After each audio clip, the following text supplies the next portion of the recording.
A Venice attorney is found guilty of defrauding his clients. Adam Miller could be sentenced to several years in prison for stealing from clients who trusted him with their money. ABC 7's Christopher Brantley has more.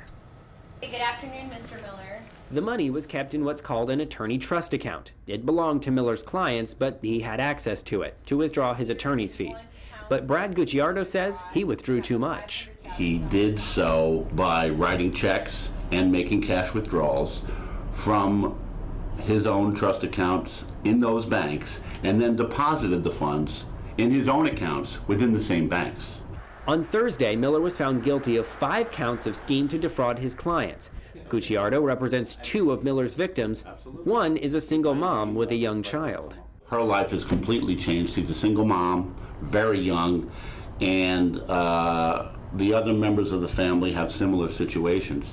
The money was kept in certain banks. Now Gucciardo is going after those banks for the victim's money. We do believe that the banks bear liability for either aiding and abetting Mr. Miller's withdrawal of these monies from their accounts, or failing to properly, at minimum, failing to properly supervise their own handling of these accounts. In this case, the sins of the son are similar to the sins of the father.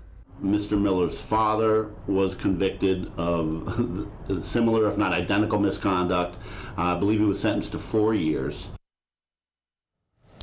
That's Christopher Brantley reporting. Miller's sentencing hearing is now set for July. He faces between 7 to 12 years in prison.